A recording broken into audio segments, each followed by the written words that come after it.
नमस्कार, आप सभी को स्वागत है हमारे चैनल पे। आज की वीडियो में हम बात करेंगे सेमेस्टर नंबर 3 की हिस्ट्री के बारे में। तो बेसिकली हिस्ट्री का यूनिट नंबर 3 है ये, ठीक है। तो इसमें जो हम टॉपिक्स अगर देखें तो फर्स्ट टॉपिक आता है the first world war and its effect on India. Next हमारा टॉपिक जो आता है वो emergence of Mahatma Gandhi, non cooperation movement, Khilafat movement, civil disobedience movement, quit India movement, ठीक है। तो बेसिकली ये सारी मूवमेंट्स हैं जो महात्मा गांधी जी के द्वारा शुरू की हुई थी और उन्होंने के द्वारा खत्म की हुई थी। And then the rise of evolutionary and socialist idea, contribution of Ghadar movement, HSRA, Bose and Nehru, and then last topic आपका आता है Second World War, transfer of power, Shimla conference, cabinet mission plan, lord Mountbatten's plan, ठीक है। तो basically ये हमारे topics हैं। तो बेसिकली देखो तो 4 टॉपिक्स हैं इस यूनिट में, तो हम इसको कवर करने वाले हैं। अगर मैं इंपॉर्टेंट टॉपिक्स की बात करूं इसमें जो एग्जाम के लिए इंपॉर्टेंट है, तो ऑब्वियसली ये जो डिफरेंट मूवमेंट्स लिखी हुई हैं बाय महात्मा गांधी, ये 5 मार्क में इंपॉर्टेंट है एज पर द सिलेबस, ठीक है। देन उसके बाद अगर हम देखें तो ये जो बाइफिकेटेड है ये अगेन ये 5 मार्क्स के लिए इंपॉर्टेंट हो जाता है इन केस ऑफ अगर वो एक एक चीज पूछी गई। अगर पूरा टॉपिक क्लब करके एक साथ पूछेंगे तो ऑब्वियसली 12.5 में इंपॉर्टेंट हो जाएगा। एंड देन उसके बाद जो फर्स्ट एंड लास्ट टॉपिक है ये ऑब्वियसली आपका 12.5 में इंपॉर्टेंट है, बिकॉज ये वर्ल्ड वॉर की बात कर रहा है, एक जिसका इंपैक्ट इंडिया पे आया था when India was a colony, और दूसरा जब ट्रांसफर ऑफ पावर हुई थी, मतलब जब इंडिया आजाद हुआ था, ठीक है। तो शुरुआत करते हैं फर्स्ट टॉपिक से, that is first world war and its effect in India. तो बेसिकली अगर इंट्रोडक्टरी पार्ट की हम बात करें तो वर्ल्ड वॉर के बारे में तो सभी लोगों को ज्यादातर पता ही है। तो जो फर्स्ट वर्ल्ड वॉर था वो 1914 से लेके 1918 तक चला था, ठीक है। एंड जो मेनली ये वॉर हुआ था वो किसके बीच में हुआ था? Britain, France, Russia and later उसमें यूएसए इसमें इन्वॉल्व हो गया था, ठीक है। And the central powers Germany, Australia, Hungary and Ottoman empire, ठीक है। तो बेसिकली ये इसके तो बेसिकली जैसे हम लिखते हैं अपने लॉ में दिस वर्सेस दिस, तो सिमिलरली ये जो वॉर हुआ था वो शुरू हुआ था between Britain, France, Russia and letter USA versus central powers that is Germany, Australia, Hungary वगैरह, ठीक है। तो इनके बीच में वॉर हुआ था। देन इंडिया जो था वो क्या था? ब्रिटिश की कॉलोनी था, ये हम जानते ही हैं। And it was automatically dragged into the war. तो इंडिया का डायरेक्टली कोई उसमें इन्वॉल्वमेंट नहीं था, पर क्योंकि वो किसी भी एक देश का एक कॉलोनी है तो जिसकी वजह से अगर वो देश लड़ेगा तो ऑब्वियसली उसकी कॉलोनीज भी उसमें फाइट करेंगी ही करेंगी, ठीक है। देन उसके बाद अगर आगे चलते हैं तो आता है India made huge contributions of man, resources and money. Obviously क्योंकि जो इंडिया हमारा हमेशा से रहा है वो हमेशा से सपोर्टिव रहा है, मदद करने वालों में से रहा है, ठीक है।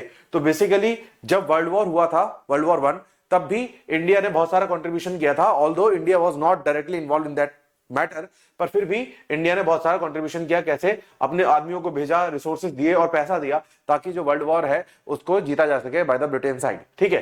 देन उसके बाद आगे चलते हैं। तो अगर कंट्रीब्यूशंस देखें तो पहला कंट्रीब्यूशन क्या है? मिलिट्री कंट्रीब्यूशन, ठीक है। बिकॉज जो ब्रिटेन था उसमें जो ब्रिटेन की आर्मी थी वो लिमिटेड थी, तो उन्होंने क्या करा, जो इंडिया के लोग थे उन्हीं को अपनी आर्मी का हिस्सा बनाया और उन्हीं के ऊपर राज करवाया, ठीक है। तो बेसिकली 1.3 मिलियन इंडियन सोल्जर्स जो थे वो किसने दिए? इंडिया ने दिए to fight the world war, ठीक है।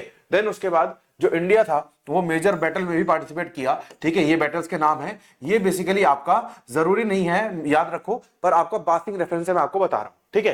देन उसके बाद अगर हम डेथ रेट देखें तो अप्रोक्सीमेटली 74,000 इंडियन सोल्जर्स जो थे वो शहीद हुए उस वर्ल्ड वॉर, ठीक है। देन आगे चलते हैं तो आता है फाइनेंशियल एंड मटेरियल कंट्रीब्यूशन जो इंडिया ने ही दिया, ठीक है। तो इंडिया ने कितना दिया? Approximately 146 crore rupees to support the British war expenses, ठीक है।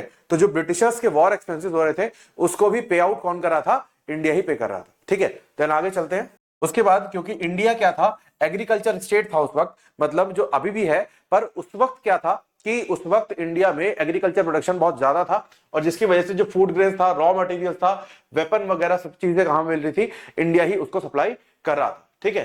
देन उसके बाद आगे चलते हैं तो आता है पॉलिटिकल सपोर्ट। तो ऑब्वियसली जो नेशनल कांग्रेस थी और जो गोपाल कृष्ण गोखले एंड बाल गंगाधर तिलक वगैरह जो थे उन्होंने ब्रिटिश वॉर एफर्ट को सपोर्ट किया, ठीक है। एंड देन उसके बाद they believe that helping Britain in world war could lead to political concessions and step towards self government, ठीक है। तो उनको ऐसा लगा कि अगर ब्रिटेन को हेल्प करेंगे इन द वर्ल्ड वॉर, ऐसी सिचुएशन में अगर किसी बोलते हैं ना कि अगर आपने अपने दोस्त की मदद करी तो ऑब्वियसली दोस्त आपको कुछ ना कुछ कंसेशन देगा, तो इन्होंने एक दोस्ती का स्टेप उठाया, पर ऐसा हुआ नहीं, ठीक है। देन उसके बाद effects of first world war अगर देखें तो इंडिया पे क्या क्या इफेक्ट्स थे? सबसे पहला इफेक्ट था पॉलिटिकल इफेक्ट, ठीक है, जिसमें इंक्रीज नेशनलिस्ट डिमांड, तो ऑब्वियसली जो नेशनलिस्ट डिमांड थी वो इंक्रीज हो गई। तो India expected political reform in return of their loyalty during the war. ठीक है, तो इंडिया ने क्या एक्सपेक्ट करा कि जो पॉलिटिकल रिफॉर्म्स है, जो इंडिया में गवर्नमेंट जो है विदेशी है, मतलब एक तरीके से ब्रिटेन की है, तो वो चीज क्या हो, वो चेंज होकर के पॉलिटिकल रिफॉर्म हो और उनको सेल्फ गवर्नेंस का एक मौका दिया जाए। ठीक है, then rise of home rule movement that is 1916 में हुआ था। तो रोल इनका यही था कि सेल्फ गवर्नमेंट हो जाए, बिकॉज हम आपको हेल्प कर रहे हैं तो आप हमें कुछ ना कुछ कंसेशंस दो। ठीक है, देन उसके बाद आगे चलें तो मॉन्टेग्यू डिक्लेरेशन हुआ, announce gradual development of self governing institutions which lead to the government of India act 1919। ठीक है, तो obviously government of India act था हमारा कॉन्स्टिट्यूशन से पहले, तो वो कैसे बना, आफ्टर दिस मूवमेंट। ठीक है, देन उसके बाद लखनऊ पैक्ट साइन हुआ, unity between Indian National Congress and Muslim League. तो उससे क्या हुआ, जो इंडियन नेशनल मूवमेंट था वो स्ट्रेंथन हुआ। ठीक है, देन उसके बाद आगे चलते हैं। अगर इकोनॉमिक इफेक्ट की बात करें तो obviously heavy war expenditure, India जो था वो काफी ज्यादा परेशान हुआ, उसकी जो इकोनॉमिक व्यवस्था थी वो थोड़ी हिल गई, बिकॉज उन्होंने बहुत ज्यादा चीजों में हेल्प करी। देन उसके बाद प्राइस राइज एंड इन्फ्लेशन। ठीक है, तो हेल्प करने के बाद भी जो इन्फ्लेशन और प्राइस राइज का इंडेक्स आया वो इंडिया पर ही आया, मतलब इंडिया को ही डबल तरीके से भुगतना पड़ा। ठीक है, तो prices of essential goods doubled between 1914 and 1918। तो जो एसेंशियल गुड्स है, देखो दो तरीके से गुड्स होते हैं, एक होता है एसेंशियल गुड और एक होता है लग्जरी गुड। ठीक है, तो एसेंशियल गुड्स मतलब आपको जिंदा रहने के लिए उन गुड्स की रिक्वायरमेंट है, जैसे रोटी कपड़ा और मकान। ठीक है, तो वो क्या हुआ, उन गुड्स पे भी जो टैक्सेस थे वो हो गए डबल, उनके प्राइस हो गए डबल। कब, किस ड्यूरेशन में, 1914 से लेकर 1918 तक। ठीक है, देन उसके बाद इंडियन इंडस्ट्रीज की अगर बात करें तो इंपोर्ट्स फ्रॉम यूरोप जो है वो बंद हो गया। Indian industries like textile, steel and chemicals expanded to meet war demands. ठीक है, तो इन लोगों को डिमांड को वॉर डिमांड को मीट करने के लिए इन इंडस्ट्रीज को बढ़ाया गया। इसका जो एक्सपेंशन हुआ वो इसलिए हुआ क्योंकि वॉर की डिमांड्स को पूरा करना था। ठीक है, देन फेमाइन एंड पॉवर्टी, तो सूखा पड़ा और आई गरीबी, और गरीबी आने की वजह से क्या हुआ, जो लोगों की हालत थी वो और खराब हो गई। ठीक है, देन सोशल इफेक्ट्स को अगर देखा जाए तो क्या है, तो ऑब्वियसली पहला अनएम्प्लॉयमेंट, ये हम ऑलरेडी इकोनॉमिक्स में डिस्कस कर ही चुके हैं कि होता क्या है, पर क्योंकि बहुत सारे सोल्जर्स इसमें इन्वॉल्व हो रहे थे, बहुत सारी चीजें ऐसी हो रही थी, तो जो रिटर्न हो रहे थे वॉर से उनको अनएम्प्लॉयमेंट और हार्डशिप फेस करनी पड़ी। ठीक है, देन उसके बाद rise of labour and peasant movement. ठीक है, तो लेबर बढ़ गया बिकॉज जो उनको सैलरी मिल नहीं पा रही थी, जो लोग काम कर रहे थे, तो जिसकी वजह से उन्होंने क्या करा, स्ट्राइक वगैरह शुरू करी और रूरल अनरेस्ट हो गया पोस्ट वॉर ईयर्स। तो वॉर के बाद क्योंकि उनको अच्छा पेमेंट नहीं मिल पा रहा था, क्योंकि इंडिया खुद ही स्ट्रगल कर रहा था, तो इसलिए उनको पेमेंट नहीं मिल पा रहा था, जिसकी वजह से उन्होंने स्ट्राइक करना शुरू कर दिया। Then awakening of political consciousness. ठीक है, इसका मतलब क्या है, participation in war expose Indians to global ideas of freedom and democracy. तो ये हमारे लिए इंपॉर्टेंट पॉइंट है कि जब पॉलिटिकल वॉर हुआ, जब चीजें ऐसी हुई, तब लोगों ने देखा कि भाई बाहर के देश किस तरीके से टैकल कर रहे हैं इस सिचुएशन को, जिसकी वजह से फ्रीडम और डेमोक्रेसी का आइडिया आया। ठीक है, देन उसके बाद इंपैक्ट ऑन नेशनल मूवमेंट अगर देखें तो क्या है, पहला dissatisfaction with British policies during and after the war. ठीक है, तो जिस टाइम वॉर चल रहा था और उसके बाद ब्रिटिश की जो पॉलिसी थी उससे डिससैटिस्फैक्शन हुआ, जिसकी वजह से हुआ अनरेस्ट, और जब रॉलेट एक्ट आई 1919 की, क्रिएटेड वाइड स्प्रेड एंगर, तो इससे हुआ भाई पूरे देश में एक गुस्से की लहर फैल गई। ठीक है, देन आगे चलते हैं। Then Gandhi ji entry in 1915, Gandhi return to India during the war and soon became national leader. ठीक है, तो इंडिया आए और बहुत जल्दी बन गया national leader, and he launch movement like Champaran, satyagraha and Kheda. ठीक है, तो बेसिकली गांधी जी का रोल यहां से शुरू हो जाता है आफ्टर 1950। देन उसके बाद आगे चलें तो आता है post war discontent paved the way for non cooperation movement. तो पोस्ट वॉर जो डिस्कंटेंट था, मतलब वॉर में ब्रिटिशर्स को सपोर्ट करने के बाद भी इंडियंस को सपोर्ट नहीं मिला, तो जिसकी वजह से क्या हुआ, नॉन कॉपरेशन मूवमेंट का एक रास्ता खुल गया। ठीक है, देन उसके बाद अगर मेन इवेंट्स देखें तो बेसिकली ये ईयर वाइज इवेंट्स का डिक्लेरेशन है, जिसमें 1914 में क्या हुआ, outbreak of first world war, Britain declares war on Germany. ठीक है, तो ये आप याद रखोगे कि जो मेन इनिशिएशन ऑफ वॉर था ब्रिटेन ने किया था किस पे, जर्मनी के अगेंस्ट। ठीक है, देन उसके बाद सेकंड अगर देखें तो 1916 में Lucknow pact between Indian National Congress and Muslim League sign हुआ, जिसकी वजह से क्या हुआ, स्ट्रेंथ बढ़ गई किसकी, देश को आजाद कराने की एक जुनून बढ़ गया। देन 1917 की अगर बात करें तो मॉन्टेग्यू डिक्लेरेशन आया प्रॉमिसिंग ग्रेजुअल रिफॉर्म्स। तो इस डिक्लेरेशन में हुआ कि हम धीरे धीरे जो है लोकल सेल्फ गवर्नेंस को बढ़ाएंगे और इंडियंस को ज्यादा मौका देंगे, ऐसा ब्रिटिशर्स ने कमिट करा। ठीक है, देन आगे चलते हैं। उसके बाद 1919 में ऑब्वियसली क्या आई, रॉलेट एक्ट, ये हम पढ़ ही चुके हैं, एंड जलियांवाला बाग जो कांड हुआ था वो भी 1919 में हुआ था। देन उसके बाद कंक्लूजन ये है आपका स्क्रीन पे, तो एक बार इसको आप देख लोगे, ठीक है। इसको डिस्कशन के लिए हम नहीं रखते हमेशा, इसको मैं आपको एक पासिंग रेफरेंस में दिखा देता हूं ताकि आप वीडियो पॉज करके इसका स्क्रीनशॉट ले लो या तो उसको पढ़ लो, ठीक है। देन उसके बाद आगे चले, तो अब ये क्विक रिवीजन टेबल है, ठीक है, क्विक रिवीजन टेबल QRT, ठीक है। तो इसको अगर आप देखोगे तो ये जो वर्ल्ड वॉर हुआ था, फर्स्ट वर्ल्ड वॉर, उसमें किस तरीके से कॉज और इफेक्ट हुआ था, तो वो चीज इसमें मेंशन्ड है। तो अगर आपको एग्जाम में क्विक रिवीजन करना है बिफोर द एग्जाम, मतलब आपसे 1 घंटा पहले मान लो एग्जाम शुरू होने वाला है, तो आप ये टेबल रिवाइज कर सकते हो, ठीक है। तो इसमें aspect, cause, action and effect और कॉन्सिक्वेंस क्या हुआ था वो चीज मेंशन्ड है। देन इसमें पहले मिलिट्री, ठीक है, एस्पेक्ट किसका, मिलिट्री एस्पेक्ट पे, तो ये आप एक बार देख लोगे, हम डिस्कस कर ही चुके हैं। एंड देन उसके बाद फाइनेंशियल इफेक्ट अगर देखा जाए तो फाइनेंशियल इफेक्ट ये भी हम डिस्कस कर चुके हैं, जो इंडिया ने कंट्रीब्यूट करा for the Britishers. And then आगे चले तो फिर आ जाता है यहाँ पे आपका फाइनेंशियल इफेक्ट खत्म हो जाएगा। एंड देन उसके बाद इकोनॉमिक इफेक्ट जो इंडिया को झेलना पड़ा, ठीक है, तो that is large scale food export, ये हुआ, रॉ मटेरियल एक्सपोर्ट हुआ। एंड देन इंडस्ट्रियल एस्पेक्ट अगर देखें तो केमिकल इंडस्ट्रीज, जो एम्यूनेशन वाली इंडस्ट्री थी वो बूस्ट हुई, ठीक है। देन आगे चलते हैं, ठीक है, तो यहां पर आपका जो इंडस्ट्रियल इफेक्ट है वो खत्म हो जाता है। एंड देन आगे चले तो आता है पॉलिटिकल इफेक्ट, जिसमें कांग्रेस लीडर्स और उसकी बात हुई, ठीक है, जिन्होंने उनको सपोर्ट करा, किस लिए, ताकि एक ग्रेजुअल रिफॉर्म हो और जो इंडियंस हैं उनको कुछ कंसेशन मिल सके, ठीक है। देन उसके बाद सोशल अगर देखें तो सोशल अनरेस्ट हुआ, ठीक है, सोल्जर्स को बहुत ज्यादा दिक्कत फेस करनी पड़ी, प्लस जो देश में गरीबी थी बढ़ गई बिकॉज सैलरी लोगों को टाइम पे नहीं मिल पा रही थी, ठीक है। देन आगे चलते हैं, तो यहाँ पर सोशल अनरेस्ट खत्म हो जाएगा। एंड देन उसके बाद नेशनलिज्म की अगर बात करें तो उसमें क्या है, पॉलिटिकल कॉन्शियसनेस बढ़ी because of hardship and racial discrimination. और इससे हमें क्या पता लगा कि भाई आजादी की डिमांड किस तरीके से करी जा सकती है, क्योंकि लोगों ने जाना कि किस तरीके से लोग लड़ रहे हैं, ठीक है। देन उसके बाद पोस्ट वॉर इंपैक्ट अगर देखा जाए तो failure of British to grant significant, ठीक है, क्या चीज आगे कंटिन्यू होगी, पोस्ट पॉलिटिकल कंसेशंस, ठीक है। तो जिसलिए इंडिया ने सपोर्ट किया था वही चीज उन्हें बाद में नहीं मिली, ठीक है। देन आगे चलते हैं, ये हमारा नेक्स्ट टॉपिक है, that is emergence of Mahatma Gandhi and mass movements, ठीक है। तो ये नेक्स्ट टॉपिक हम डिस्कस करने वाले हैं। तो इसमें सबसे पहले तो ऑब्वियसली आपको एक अंडरस्टैंडिंग होगी कि महात्मा गांधी का कितना रोल रहा है फॉर अवर फ्रीडम, ठीक है। तो इसमें महात्मा गांधी जो थे वो इंडिया में रिटर्न हुए 1915, हम ऑलरेडी डिस्कस कर चुके हैं, from South Africa after completing his LLB, ठीक है, where he successfully led non violent struggles against racial discrimination. तो जो रेशियल डिस्क्रिमिनेशन साउथ अफ्रीका में होता था उधर उन्होंने बहुत सारे प्रोटेस्ट किए थे और नॉन वायलेंट मतलब अहिंसा वाले स्टेप्स उन्होंने उठाए थे, ठीक है। देन उसके बाद इन्होंने क्या इंट्रोड्यूस करा, satyagraha, that is truth force, and ahimsa, that is non violence to Indian politics. तो इन्होंने ये दोनों कंसेप्ट इसमें इंट्रोड्यूस करे in Indian politics. And thereafter Gandhi transform the Indian national movement from an elite urban based struggle to a mass based movement, ठीक है। तो basically जो मूवमेंट पहले चल रही थी एट अ स्मॉल लेवल, थोड़े थोड़े लोग उसको विरोध कर रहे थे, पर इन्होंने क्या करा, उसको पूरा मास बेस्ड बना दिया, मतलब बहुत सारे लोग उसमें इन्वॉल्व हो गए, ठीक है। देन उसके बाद his leadership was marked by 3 major mass movement like non cooperation movement, civil disobedience movement and quit India movement. तो बेसिकली अगर आपसे एग्जाम में पूछा जाए तो ये जो इंट्रोडक्टरी पार्ट है ये आप तीनों मूवमेंट्स में, जैसे मान लो नॉन कॉपरेशन मूवमेंट आपसे 5 मार्क्स में पूछा गया तो इंट्रोडक्टरी पार्ट आप कॉमन रख सकते हो for all of the movements, ठीक है। देन उसके बाद आगे चलते हैं तो आता है early experiments of Gandhi in India. तो अर्ली एक्सपेरिमेंट्स मतलब क्या है, तो जो मास मूवमेंट उन्होंने स्टार्ट करी थी गांधी जी ने, उससे पहले उन्होंने कुछ ट्रायल होता है ना, ट्रायल, तो ट्रायल लिया। तो सबसे पहले उन्होंने क्या करा, चंपारण सत्याग्रह किया, ठीक है। तो that is against Indigo planters exploiting farmers in Bihar, ठीक है। तो जो इंडिगो प्लांट कर रहे थे इन देयर फार्म्स, अगेंस्ट उनके ये काम हुआ। एंड देन उसके बाद अहमदाबाद मिल स्ट्राइक जो कि 1918 में हुआ, supported workers demanding better wages. तो जो लोग बेटर वेजेस की डिमांड कर रहे थे, जो फैक्ट्रीज और इंडस्ट्रीज में काम करके बेटर वेजेस की डिमांड कर रहे थे, उनके लिए ये काम हुआ था।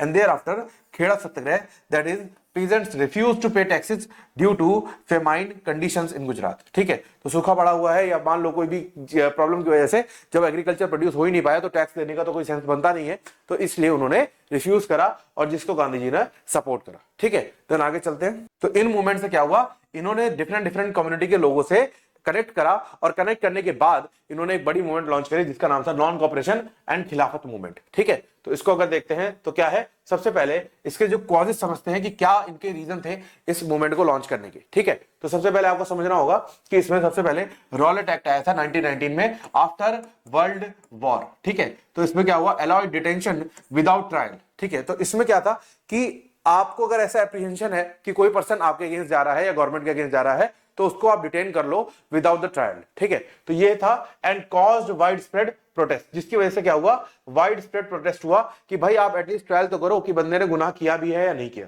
देन उसके बाद जलियांवाला बाग वाला जो कांड हुआ था, उसकी वजह से बहुत ज्यादा प्रॉब्लम हुई, बिकॉज वो एक बहुत ही ब्रूटल एक्टिविटी थी अगेंस्ट द इंडियंस, ठीक है। तो उसके ये एक मूवी भी थी केसरी 2 जो उसी पे बेस्ड है, ठीक है। तो जनरल डायर ने कराया था एंड उन्होंने क्या कराया था, ब्रूटल फायरिंग कराई थी, ये तो आप लोगों को पता ही होगा। देन उसके बाद failure of constitutional reforms, because Montagu Chelmsford reform जो थे वो फेल हुए टू मीट इंडियन एस्पिरेशंस, जो इंडिया की रिक्वायरमेंट थी उसको पूरा करने में वो फेल हुए, जिसकी वजह से ये चीज हुई। एंड देन खिलाफत issue, Muslims were agitated over dismemberment of Ottoman Caliphate after World War I.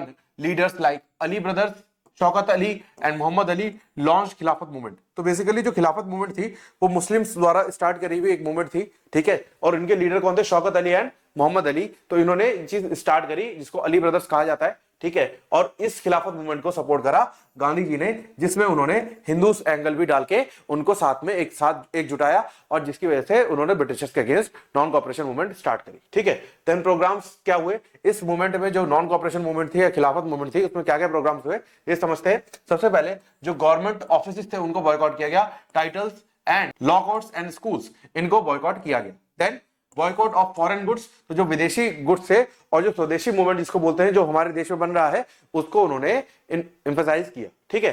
Then उसके बाद resignation from government jobs and refusal to pay taxes, तो रेजिग्नेशन जो गवर्नमेंट जॉब में थे जो लोग इंडियंस उन्होंने रिजाइन कर दिया, और जो लोग पे कर रहे थे टैक्सेस उन्होंने टैक्सेस पेमेंट करना बंद कर दिया, ठीक है। तो ये नॉन कॉपरेशन से नाम से क्लियर हो रहा है, ये सब चीजें हुई होंगी। एंड देन आउटकम क्या आया, तो सबसे पहले the movement gain massive participation across India. तो ऑब्वियसली क्योंकि ये इंडियंस के लिए ही हो रहा था, प्लस गांधी जी ने लोकल लेवल पे जाकर के सबसे कनेक्ट किया था, तो इन्होंने क्या करा, जब ये मूवमेंट शुरू करी तो इन्होंने मैसिव सपोर्ट इनको मिला, ठीक है। देन आगे चलते हैं।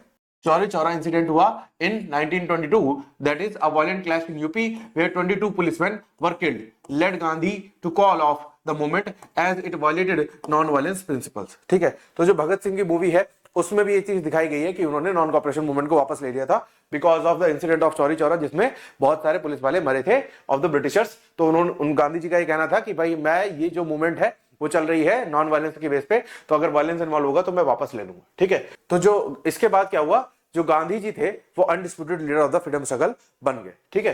देन उसके बाद दूसरी मूवमेंट आती है, that is civil disobedience movement. That is background अगर समझते हैं तो साइमन कमीशन का रोल है इसमें, ठीक है। All white commission led to protest. Then उसके बाद नेहरू रिपोर्ट जो है of 1928 demanded dominion state which the Britishers rejected, ठीक है। तो इन्होंने नेहरू रिपोर्ट ने कुछ स्टेट्स की डिमांड करी थी जो कि विदाउट ब्रिटिश गवर्नमेंट मतलब सेल्फ गवर्नमेंट पे चलेंगे, तो उन्होंने वो चीज रिजेक्ट कर दी। And then declaration of Purna Swaraj, जहां पर पूर्ण स्वराज की बात हुई, that is Indian National Congress at Lahore session under Jawaharlal Nehru adopted complete independence as its goal, ठीक है। तो यहां पर 1929 में पूर्ण स्वराज की बात हुई, जहां पर कंप्लीट इंडिपेंडेंस की बात हुई कि हमें भाई कुछ स्टेट्स नहीं, हमें पूरा देश आजाद चाहिए from the Britishers. And then Dandi march हुआ, दैट इज सॉल्ट सत्याग्रह, जिसमें Gandhi began the movement on 12 March 1930। ये डेट आप याद रख लो तो अच्छा है, अदरवाइज ईयर तो आपको याद रखना ही चाहिए। By marching 240 miles from Sabarmati Ashram to Dandi to make salt and breaking the salt law, ठीक है। तो जो सॉल्ट लॉ था ब्रिटिशर्स का उसको तोड़ा गांधी जी ने by this non violent movement, ठीक है। एंड देन उसके बाद आता है आपका फीचर्स क्या है। पहला boycott of British goods, obviously वही होंगे क्योंकि सिविल डिसोबीडियंस मूवमेंट भी तो वही है उसी टाइप की। And refusal to pay taxes and breaking of salt laws. फिर इसमें ये जो मूवमेंट थी ये भी इंडिया में पूरी तरीके से फैली और इसमें पीजेंट्स ने, स्टूडेंट्स ने एंड वुमेन ने पार्टिसिपेट करा, ठीक है। देन उसके बाद राउंड टेबल कॉन्फ्रेंस हुई इन 1930 एंड 32। उसमें क्या हुआ, Gandhi attended the second round table conference in London but return disappointed, ठीक है। तो वो गए थे अटेंड करने पर उनको कोई भी फायदा वहां पे जाकर नहीं हुआ, ठीक है। देन आउटकम्स क्या थे, तो पहला जो मूवमेंट थी वो सप्रेस हुई, तो उसने जो ब्रिटिश रूल के फाउंडेशन उसको शॉक कर दिया।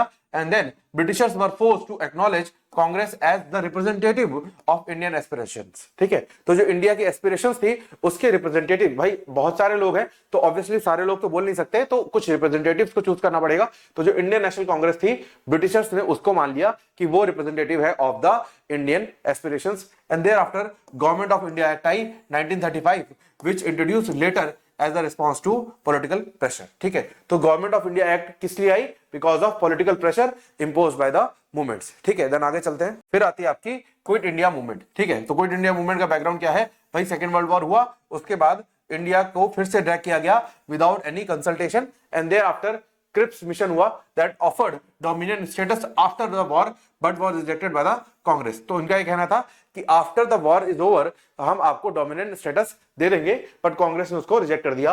And then Gandhi's call on 8 August 1942, आपको ये ईयर याद रखना ही रखना है, at Bombay session Gandhi launch quit India movement giving slogan do or die. ठीक है, तो यहां पर स्लोगन आया करो या मरो। ठीक है, देयर आफ्टर अगर नेचर देखें तो मास अपराइजिंग इसमें थोड़ा सा डिफरेंट रहा है कि पीपल ने क्या करा, लोगों ने गवर्नमेंट बिल्डिंग और रेलवे कम्युनिकेशन लाइंस को अटैक किया।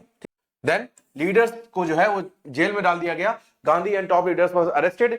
Underground leaders like Jayaprakash Narayan, Aruna Asaf Ali and Usha Mehta led secret movements. तो गांधी जी और मेन लीडर्स जो पकड़ में आए उनको अरेस्ट कर लिया गया, तो जो बाकी अंडरग्राउंड लीडर्स थे जो बचे हुए थे उन्होंने इस मूवमेंट को आगे बढ़ाया। ठीक है, thereafter it was the most radical movement demanding immediate British withdrawal. तो ये ऐसी मूवमेंट थी जब लोग पूरी तरीके से पक चुके थे और चाहते थे कि तुरंत ब्रिटिशर्स बाहर हो 1 सेकंड के अंदर। ठीक है, देयर आफ्टर आउटकम अगर देखें तो brutally suppressed by British using violence and mass arrest. ठीक है, तो इसको ब्रिटिशर्स ने कैसे डील करा? वायलेंट, ऑब्वियसली वायलेंस हो रहा था तो वायलेंस के थ्रू ही उन्होंने डील करा, जिसमें उन्होंने अरेस्ट करा प्लस उन्होंने बहुत सारा किलिंग हुई। ठीक है, देयर आफ्टर दो it did not achieve immediate success, it weekend British authority and showed that Indians would settle for nothing less than complete independence. ठीक है, तो यहां पर क्या हुआ, जो ब्रिटिश अथॉरिटी थी उनका थोड़ा सा मनोबल डाउन हुआ और ये हो गया कि भाई अगर इंडिया को में अगर आपको रुकना है तो कोई ऑप्शन नहीं है रुकने का, अब आपको जाने का वक्त आ चुका है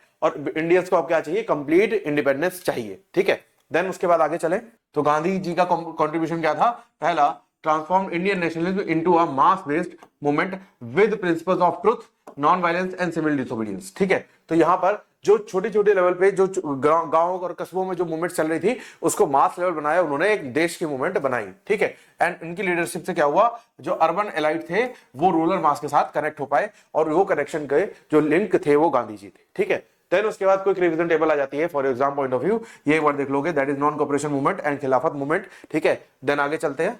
देन ये आपका सिविल डिसोबीडियंस मूवमेंट का है, एक बार वीडियो पॉज करके देख लेना। एंड देयर आफ्टर ये आपका क्विट इंडिया मूवमेंट आ जाता है। ठीक है, तो बेसिकली ये आपकी क्विक रिवीजन टेबल है, यहाँ पे खत्म नहीं होगी, यहाँ पर आपकी क्विक रिवीजन टेबल ओवर हो जाती है। एंड देन आफ्टर आपका आ जाता है कंक्लूजन ऑफ द टॉपिक। ठीक है, तो बेसिकली ये unified conclusion of all these movements. ठीक है, तो इसको आप बाइफिकेट करके अपने एग्जाम में जिस तरीके से क्वेश्चन पूछा जाएगा उस तरीके से आप आंसर लिख सकते हो। याद रखना कि मूवमेंट कोई भी पूछी जाए इंट्रोडक्टरी पार्ट सेम रहेगा। ठीक है, देन आगे चलते हैं। अब आता है topic the rise of revolutionary and socialist idea, contribution of Ghadar movement, HSRA, Bose and Nehru. ठीक है, तो ये हम समझना होगा कि जब ब्रिटिशर्स की बात आ रही थी, जब इंडिपेंडेंस की बात आ रही थी, तो सिर्फ Gandhi ji was not the leader और उनके साथ साथ कुछ और भी लोगों ने बहुत मेजर रोल प्ले किया है फॉर इंडिपेंडेंस। ठीक है, तो वो समझ लेते हैं। तो 20th सेंचुरी की स्टार्टिंग में जो मैनी लीडर्स थे, इंडियन लीडर्स, वो ग्रो हुए। ठीक है, और उनके साथ प्रॉब्लम ये हुई कि वो डिल्यूजन में थे with the constitution method of moderates and non violent strategies of Indian National Congress. ठीक है, तो जो कॉन्स्टिट्यूशनल मेथड्स थे और जो नॉन वायलेंस मूवमेंट थे उसमें वो कंफ्यूज स्टेट ऑफ माइंड में थे। ठीक है, देन उसके बाद specially after events like partition of Bengal and brutal Jallianwala Bagh massacre. ठीक है, तो जब ब्रूटैलिटी एक तरफ से चल रही थी और एक तरफ से नॉन वायलेंस चल रहा था, तो ये चीज तो एक तरफ से ही जाने जा रही है ना, तो इसलिए वो थोड़ा सा डिलेमा में थे। Thereafter this dissatisfaction led to emergence of revolutionary groups advocating direct action, militant nationalism and socialism। ठीक है, तो यहां पर थोड़ा सा कंट्रोवर्शियल ग्रुप एक इकट्ठा हुआ जिन्होंने कहा कि अगर हमारा एक बंदा मरेगा तो हम भी उनके 2 बंदे मारेंगे। ठीक है, तो यहां पर थोड़ा सा रेवोल्यूशन आया जिसकी वजह से, क्योंकि वो लोग डिससैटिस्फाइड थे with the answer we are giving. ठीक है, तो एक तरफ से वायलेंस चल रहा है और एक तरफ से हम कह रहे हैं कि हमें मार दो। ठीक है, तो नॉन वायलेंस से हट करके उन्होंने एक रास्ता चुरा किस चीज का? डायरेक्ट एक्शन का, कि अगर किसी ने गोली चलाई तो हम भी गोली चलाएंगे। मिलिटेंट नेशनलिज्म, तुरंत ही उसका जवाब दिया जाएगा। And thereafter socialism. ठीक है, उसके बाद global wave of socialism after Russian revolution also influenced Indian leaders like Subhash Chandra Bose and Jawaharlal Nehru. ठीक है, तो जो रशियन रेवोल्यूशन हुआ उसके बाद जो इंडियन लीडर्स थे लाइक सुभाष चंद्र बोस एंड जवाहरलाल नेहरू वो भी इन्फ्लुएंस हुए, क्योंकि वहां पर ये चीज थी कि डायरेक्ट एक्शन हो रहा था, मिलिटेंट बेस्ड एक्शन हो रहा था। देन उसके बाद राइज ऑफ रेवोल्यूशनरी आइडियाज हुआ।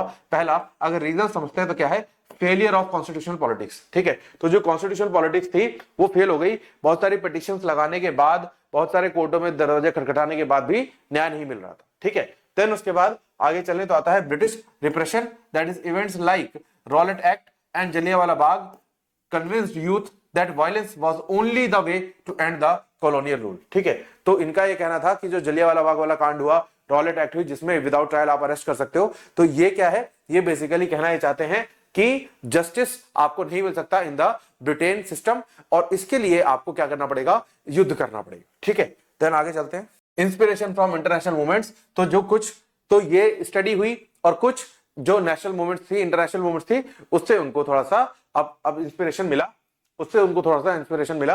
ठीक है, like Irish struggle, Russian revolution and revolutionary movements in other colonies motivated Indian youth. ठीक है, तो जो रेवोल्यूशन ऑल ओवर वर्ल्ड चल रहा था अगेंस्ट द ब्रिटिशर्स, जिसकी वजह से जो यूथ था इंडिया का वो भी मोटिवेट हुआ। ठीक है, देन उसके बाद यूथ पेट्रियोटिज्म, तो यूथ की जो देशभक्ति जागी, secret societies like Anushilan Samiti and Jugantar in Bengal and Abhinav Bharat in Maharashtra began militant activities. तो बेसिकली इन्होंने क्या करा, ये जो कुछ कमिटीज थी उन्होंने नई तरीके से एक शुरुआत करी, एक एक्शन वाली शुरुआत करी। ठीक है, कैरेक्टरिस्टिक्स देखें तो क्या है, पहला यूज ऑफ आर्म अटैक, ये हम डिस्कस कर ही चुके हैं कि भाई इन्होंने डायरेक्ट अटैक की बात करी, assassinations and bombings to challenge British authority. ठीक है, तो इन्होंने ब्रिटिशर्स को वायलेंट वे दिखाया कि भारत के पास चुप रहने वाले लोग हैं, सहने वाले लोग हैं, तो लड़ने वाले लोग भी हैं। ठीक है, then formation of secret organisations and clandestine publications to spread nationalist propaganda. ठीक है, तो जिस लिए वो लड़ रहे थे वो पब्लिश करा उन्होंने कि क्यों वो लड़ रहे हैं, किस लिए वो इस तरीके से इस रास्ते पे जा रहे हैं, और ब्रिटिशर्स को उन्होंने मुंह तोड़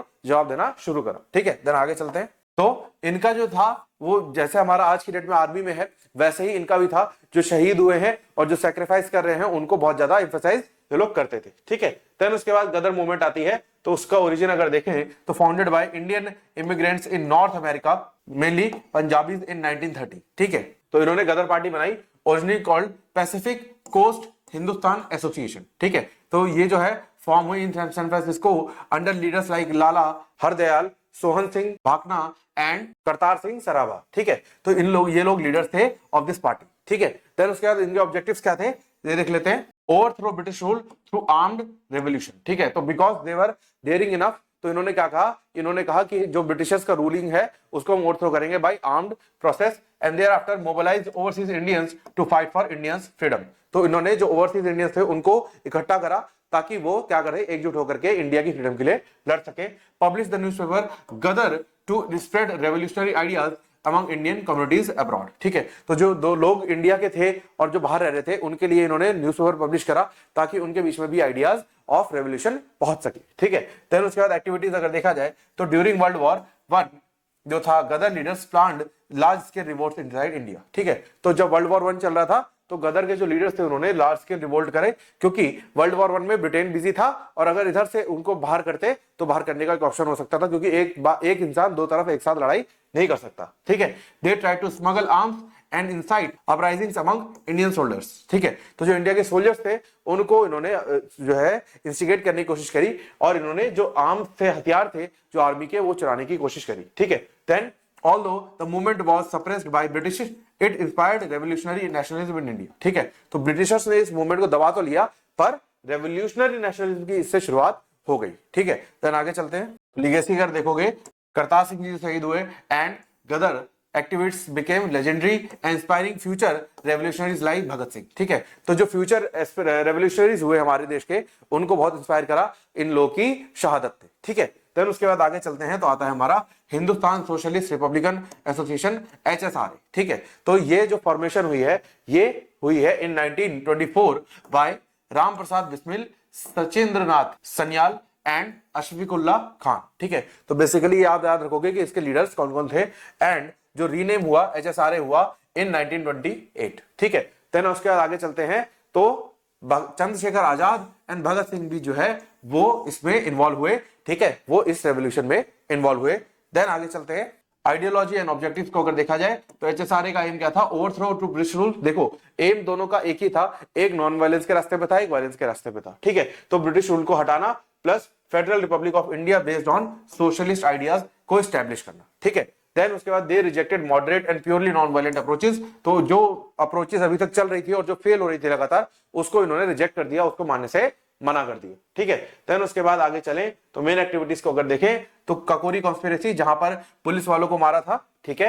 and then Saunders assassination, that is Bhagat Singh, Rajguru and Sukhdev killed JP Saunders to avenge the death of Lala Lajpat Rai during Simon commission protest, ठीक है। तो इन्होंने ही मारा था, मूवी में भी दिखाया गया है। एंड देन आगे चलते हैं, सेंट्रल असेंबली बॉम्बिंग, जो असेंबली में बॉम्ब छोड़ा था, that is Bhagat Singh and Batukeshwar Dutt जो है उन्होंने बॉम्ब छोड़ा था in Delhi assembly to protest repressive laws, surrendering voluntarily to use the trial process as a political platform, ठीक है। तो इन्होंने क्या करा, पहले तो बॉम्ब फोड़ा, जानबूझ के ऐसा बॉम्ब फोड़ा कि किसी को ज्यादा नुकसान ना हो, एंड देन इन्होंने खुद ही सरेंडर करा, ठीक है। देन उसके बाद लेगेसी अगर देखे जाए तो भगत सिंह जी, सुखदेव जी एंड राजगुरु जी का जो सेक्रीफाइस था, ठीक है, ये लोग जो शहीद हुए, उनकी डेथ वाले दिन पूरा देश रोया था, ठीक है। एंड देयर आफ्टर एचएसआरए जो था पॉपुलराइज हुआ socialist and egalitarian ideas alongside revolutionary patriotism, ठीक है। तो यहां से थोड़ा सा चेंजेस हुई एचएसआरए में। And then contribution of Subhash Chandra Bose को अगर देखा जाए, जो आपका सब टॉपिक है ऑफ दिस टॉपिक, तो इसमें सबसे पहले राइज ऑफ बोस को पढ़े तो Subhash Chandra Bose emerged as a radical nationalist who believed in combining political struggle with armed resistance, ठीक है। तो इनका ये कहना था कि पॉलिटिकल स्ट्रगल होना चाहिए पर जरूरत पड़े तो हथियार भी उठाना पड़ेगा, ठीक है। Thereafter, the Congress, as Congress president, he advocated complete independence and economic planning, ठीक है। तो ये क्योंकि कांग्रेस के प्रेसिडेंट थे तो इन्होंने क्या कहा, इन्होंने कंप्लीट इंडिपेंडेंस को एडवोकेट करा, मतलब कंप्लीट इंडिपेंडेंस के फेवर में थे, प्लस जो इकोनॉमिक प्लानिंग थी उसके फेवर में थे। 10 उसके बाद formation of Forward Bloc, that is after resigning from Congress due to differences with Gandhi, Bose formed Forward Bloc to unite left wing elements and revolutionaries, ठीक है। तो क्योंकि जो इनकी आइडियोलॉजीज थी जिसमें वायलेंस भी इंक्लूडेड था, तो अगेंस्ट गांधी प्रिंसिपल हुआ, जिसकी वजह से इन्होंने कांग्रेस को छोड़ दिया।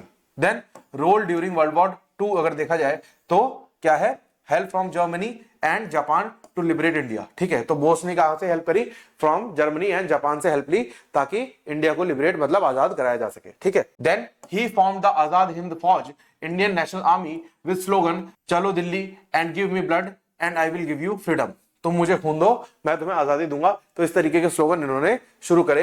एंड देन इंडियन नेशनल कांग्रेस के जो कैंपेन थे in Burma and North East India shock British confidence, ठीक है। देन उसके बाद लेगेसी को अगर देखा जाए तो क्या है, Bose approach of militant nationalism and socialism inspired post-war political changes and Indian National Congress trials triggered massive public support against British rule, ठीक है। तो बेसिकली जो लोग हिंसा से जुड़ना चाहते थे वो हिंसा से जुड़े, और जो लोग अहिंसा से जुड़ना चाहते थे वो आईएनए से जुड़े, और जुड़ करके दोनों ने एक ही डिमांड करी ऑफ द कंप्लीट इंडिपेंडेंस, ठीक है। Then contribution of Jawaharlal Nehru अगर देखा जाए तो सोशलिस्ट आइडियोलॉजी थी इनकी, influenced by Marxism and Russian revolution, ठीक है। तो जवाहरलाल नेहरू की जो आइडियोलॉजी थी सोशलिज्म की, वो इन्फ्लुएंस थी मार्क्सिज्म एंड रशियन रेवोल्यूशन से। And thereafter advocated for scientific socialism and economic planning to remove poverty and inequality, ठीक है। तो इनका ये कहना था कि जो साइंटिफिक सोशलिज्म है उस पर ध्यान देना चाहिए और जो इकोनॉमिक पॉवर्टी है उसको रिमूव करनी चाहिए, ठीक है, और लोगों को एक स्तर पे लाना चाहिए, मतलब इक्वालिटी को हटाना चाहिए, ठीक है। देन उसके बाद रोल अगर देखें नेशनल मूवमेंट में तो क्या है, leader of, he was the leader of radical wing of Congress in 1920s and 30s, ठीक है। देन उसके बाद played main role in 1929 Lahore session of Indian National Congress which adopted Purna Swaraj complete independence का जो उनका गोल अडॉप्ट हुआ इन 1929, उसमें इनका मेजर रोल था, ठीक है। देन उसके बाद advocated anti imperialist solidarity linking India freedom struggle with global socialist movement, ठीक है। तो इस तरीके से इन्होंने हेल्प आउट किया for reaching India to the state of independence, ठीक है। देन आगे चलते हैं, तो ये आपका कंक्लूजन आ जाता है इस टॉपिक का, that is the role of Subhash Chandra Bose, the role of Jawaharlal Nehru and the HSRA movement वगैरह, इन सबका आपका ये कंक्लूजन है, मिक्स्ड कंक्लूजन है, ठीक है। देन उसके बाद आगे चलते हैं तो आपका आता है quick revision table obviously before the exams, ठीक है। तो ये आपकी क्विक रिवीजन टेबल है, दैट इज गदर मूवमेंट, जहां से स्टार्टिंग हुई, जो अमेरिकन नेशनलिस्ट ऑफ इंडिया ने शुरू करा, ठीक है। देन उसके बाद आ जाता है आपका एचएसआरए, जहां से शुरुआत हुई इन इंडिया काकोरी कॉन्स्पिरेसी, ठीक है। देन आगे चलते हैं, यहाँ पर HSRA खत्म हो जाएगा आपका, ठीक है। देन उसके बाद आगे चलते हैं तो आपका आता है सुभाष चंद्र बोस। तो इनका क्या रोल था, ये चीज इसमें मेंशन्ड है, ठीक है। तो ये फॉर क्विक रिवीजन है, इससे आप पूरा पढ़ के मत जाना, पर क्विक रिवीजन के लिए इनफ है। देन उसके बाद जवाहरलाल नेहरू का जो रोल था, पंडित जवाहरलाल नेहरू का, वो ये रोल था, ठीक है। तो ये चीज आप देख लोगे एक बार फॉर बिफोर योर एग्जाम, ठीक है। देन आगे चलते हैं, अब आ जाओ लास्ट टॉपिक में, that is second world war and transfer of power, ठीक है। तो सेकंड वर्ल्ड वॉर के बाद क्या हुआ, ट्रांसफर ऑफ पावर हुआ था, ठीक है। तो सेकंड वर्ल्ड वॉर की ड्यूरेशन ऑब्वियसली क्या है, क्योंकि खत्म होने के बाद ट्रांसफर ऑफ पावर हुआ था, तो 1945 तक चला फ्रॉम 1939, ठीक है। देन उसके बाद war expressed weakness of Britain and Indian leaders pressed for immediate independence as a reward for India support during the war, ठीक है। तो इसमें इंडिया ने सपोर्ट जरूर करा था ब्रिटिशर्स को, पर जैसे ही वॉर खत्म हुआ तो इमीडिएट इंडिपेंडेंस की बात हुई आफ्टर द वॉर, ठीक है। देन उसके बाद end of the world war 2 along with intense nationalist movement, quit India movement etcetera compel Britain to transfer power, ठीक है। तो क्योंकि वॉर चल रहा था एक तरफ, बेशक जीते, पर वॉर चलने के दौरान क्या चल रहा था, इंडिया में इस तरीके की मूवमेंट चल रही थी जैसे क्विट इंडिया मूवमेंट और आईएनए ट्रायल्स वगैरह। तो इसकी वजह से क्या हुआ, ब्रिटेन को मजबूर होना पड़ा कि वो अपनी पावर को अब सरेंडर कर दे, ठीक है। देन उसके बाद 3 major steps leading to independence वर, पहला शिमला कॉन्फ्रेंस, ठीक है। अब ये देख लेते हैं, शिमला कॉन्फ्रेंस के साथ साथ cabinet mission plan and Lord Mountbatten plan, ठीक है। तो बैकग्राउंड अगर देखें तो इंपैक्ट ऑफ वर्ल्ड वॉर 2 जो था, वो पहला ब्रिटिश इन्वॉल्वमेंट था उस वर्ल्ड वॉर में ऑब्वियसली, और इंडिया को ब्रिटिश ने उसमें इंक्लूड कर दिया था खामखा, ठीक है। Then resignation of Congress in ministries in protest, Congress ministry resigned in 1939, जिसके प्रोटेस्ट की वजह से, क्योंकि इंडिया को जबरदस्ती इंक्लूड करा जा रहा था, जिसके प्रोटेस्ट की वजह से इंडियंस ने रिजाइन कर दिया था, इंडियन मिनिस्ट्रीज ने रिजाइन कर दिया था। Then Cripps mission that is promised dominant state after war but was rejected by the Congress, ठीक है। तो इनमें इन्होंने वादा करा कि अगर आप हमारा सपोर्ट करोगे इन द वॉर तो हम आपको क्या करेंगे, डोमिनेंट स्टेटस दे देंगे ऑफ सम स्टेट्स, जो कि इन्होंने रिजेक्ट कर दिया बिकॉज इनको चाहिए था Purna Swaraj. And then quit India movement जो था वो स्टार्ट हो गया, जिसकी वजह से ब्रिटिशर्स को छोड़ना पड़ा। अब पोस्ट वॉर रियलिटीज क्या हुआ, Britain's economy was severely weakened and growing unrest in India coupled with rise of INA, ठीक है, and labour strikes force British to find a political settlement, ठीक है। क्योंकि ब्रिटिशर्स भी कमजोर हो गए थे वॉर में, और वॉर में कमजोर होने के साथ साथ यहाँ पर सिविल अनरेस्ट चल रहा था, जिसकी वजह से इनके पास कोई ऑप्शन नहीं था, संभाल नहीं पाए, और जिसकी वजह से इनको पॉलिटिकल सेटलमेंट के ऊपर जाना ही पड़ा, कोई और अदर ऑप्शन नहीं मिला। तो शिमला कॉन्फ्रेंस को अगर देखें तो सबसे पहले बैकग्राउंड समझते हैं, प्रपोज बाय लॉर्ड वेवेल, ठीक है, जो कि वाइसरॉय थे after end of world war 2। तो पहली बात तो आपको ये समझनी है कि आफ्टर वर्ल्ड वॉर 2 क्या हुआ, शिमला कॉन्फ्रेंस हुआ, ठीक है। देन उसके बाद aim was to discuss the Wavell plan which suggested, क्या सजेस्ट करा, पहला reconstitution of viceroy executive council with equal representation for Hindus and Muslim, ठीक है। तो जो वाइसरॉय की जो काउंसिल थी उसको रिफ्रेम करा, उसमें जो कॉन्स्टिट्यूशन ऑफ द काउंसिल था उसको रिफ्रेम करने के लिए इक्वल रिप्रेजेंटेशन की बात करी। And then all Indians members except viceroy and commander in chief, तो इन्होंने कहा कि सारे लोग इंडिया होंगे, उस इंडियंस होंगे उस कमिटी के अंदर, पर वाइसरॉय और जो कमांडर इन चीफ होगा वो कहाँ का होगा, ब्रिटेन का होगा, ठीक है। मेन ऑब्जेक्टिव्स क्या थे, to include all major political parties, Congress and Muslim League in the executive council. तो जो न्यू एग्जीक्यूटिव काउंसिल बनानी थी उसमें इनका रोल ये था कि सारे लोगों को इंक्लूड कर लो, मुस्लिम लीग को भी और इंडियन नेशनल कांग्रेस को भी उसमें इंट्रोड्यूस कर लो, ठीक है। To resolve communal representation issues specially by Muslim League's, demand for separate electorates and insistence on being sole representative of Muslims, ठीक है। तो ये चीज उसमें मेन ऑब्जेक्टिव का एक पार्ट है। देन उसके बाद आउटकम ऑफ कॉन्फ्रेंस अगर देखें तो पहली बात तो ये फेल हो गई, बिकॉज मुस्लिम लीग ने क्या करा, it that only its members could represent Muslims while Congress wanted to include Muslim members who were not from the League, ठीक है। तो जो मुस्लिम लीग थी उन्होंने क्या कहा कि जो उसके मेंबर्स हैं ओनली इट्स मेंबर्स को रिप्रेजेंट मुस्लिम, तो उसने कहा कि जो हमारे मेंबर्स हैं सिर्फ वही मुस्लिम्स को रिप्रेजेंट करेंगे। पर कांग्रेस ने क्या कहा, क्योंकि वो चाहते थे हिंदू और मुस्लिम एक साथ रहें, तो include Muslims members who are not from the League, तो इन्होंने कहा कि जो मुस्लिम मेंबर लीग से नहीं है वो कांग्रेस में आ सकते हैं। Then this stalemate on representation caused collapse of the conference, ठीक है। तो इसकी वजह से हो गई collapse, the conference was collapse, hence it was not worth it, ठीक है। देन उसके बाद सिग्निफिकेंस को अगर देखा जाए तो showed the deep communal divide between Congress and Muslim league, ठीक है। तो बिकॉज दोनों पार्टीज जो थी वो कम्युनिस्ट हो गई बिकॉज ऑफ द रिलीजन, तो रिलीजन की वजह से जो उनमें डिवीजन था वो चीज सामने आ गई। And highlighted the urgency of finding a long term solution, ठीक है। तो इसमें ही एक अर्जेंसी आई कि भाई अब लॉन्ग टर्म सॉल्यूशन पे ध्यान देना पड़ेगा। देन कैबिनेट मिशन प्लान को अगर देखें तो उसको बैकग्राउंड समझते हैं। तो मार्च 1946 की बात है, the British government sent 3 member cabinet mission to India, that is these are the members, that is secretary of the state, first lord of admiralty and sir Stephen Cripps. ठीक है, तो इनका रोल क्या था, पहले ट्रांसफर ऑफ पावर को discuss करना कि किस तरीके से जो ब्रिटिशर्स की पावर है वो इंडिया पे वापस आएगी और सेल्फ गवर्नेंस इंडिया का लौटेगा। ठीक है, and find constitutional framework acceptable to both Congress and Muslim League. तो इनका रोल ये भी था कि इस तरीके का कॉन्स्टिट्यूशनल फ्रेमवर्क बनाओ जो दोनों ही पार्टीज को एक्सेप्टेबल हो, जो क्योंकि इंडिया में दो ही मेजर पार्टीज थी। ठीक है, then main proposal of the cabinet क्या था, कॉन्स्टिट्यूशन फ्रेमवर्क। ठीक है, तो कॉन्स्टिट्यूएंट असेंबली बनाना, would be form to draft the constitution. ठीक है, एंड टोटल 389 मेंबर्स उसमें थे, तो कॉन्स्टिट्यूएंट असेंबली उन्होंने बनाई कैबिनेट मिशन ने। ठीक है, अब जो टोटल मेंबर्स थे उसमें से 292 फ्रॉम ब्रिटिश प्रोविंसेस थे, 93 from provincial states and 4 from chief commissioners provinces. तो इस तरीके से उसका बाइफिकेशन था। देन ग्रुपिंग ऑफ प्रोविंसेस को देखें तो 3 तरीके से ग्रुप किया गया, group A, group B and group C. ठीक है, तो ग्रुप ए में क्या था, Hindu majority provinces like Madras, UP, Bihar etcetera. ठीक है, तो इसमें हिंदू मेजोरिटी वाले लोग थे, मतलब प्रोविंसेस थी। देन मुस्लिम मेजोरिटी वाले किस में आए, ग्रुप बी में आए, एंड बंगाल एंड असम आए सिर्फ ग्रुप सी। देन उसके बाद यूनियन ऑफ इंडिया बनी, there would be a union government handling defence, foreign affairs and communications while provinces retained autonomy. ठीक है, तो यूनियन गवर्नमेंट बनी, प्रोविंसेस को ऑटोनॉमी मिलती रही, पर डिफेंस रिलेटेड मैटर्स जो है यूनियन गवर्नमेंट के पास चले गए। इनिशियली कोई पार्टीशन नहीं था, पहले कोई भी पाकिस्तान का बंटवारा नहीं हुआ था। ठीक है, बट ये क्या आया, इनके पास राइट था प्रोविंसेस के पास कि फर्स्ट जनरल इलेक्शन के बाद जो है वो चूज कर सकते हैं कि whether to stay with India और not. And thereafter interim government बनी, provincial government with representatives from major parties was to be formed. ठीक है, तो जो मेजर पार्टीज को से रिप्रेजेंटेटिव्स को रखी थी उसी को बनानी थी इनिशियली गवर्नमेंट, मतलब प्रोविजनल, मतलब जो फिक्स टर्म पे ना हो, सिर्फ इनिशियली हो। ठीक है, देन रिएक्शंस क्या है, Congress accepted the plan, Congress ने प्लान एक्सेप्ट कर लिया, and oppose the compulsory grouping of the provinces. ठीक है, तो compulsory grouping of the provinces को उन्होंने अपोज करा। मुस्लिम लीग ने क्या करा, इनिशियली एक्सेप्ट करा but later withdrew and announce direct action day to demand Pakistan leading to communal riots in Calcutta. ठीक है, तो पहले उन्होंने एक्सेप्ट कर लिया पर बाद में उन्होंने सीधा सा क्या करा, एक्शन डे को अनाउंस कर दिया। उसके बाद सिग्निफिकेंस क्या आया कि कॉन्स्टिट्यूएंट असेंबली बनी और उसमें मीटिंग करी first time in 9 December 1946 and then marked the last major British effort to keep India united. ठीक है, तो ये लास्ट मेजर ब्रिटिश एफर्ट था जिसमें वो चाहते थे कि इंडिया यूनाइटेड रहे।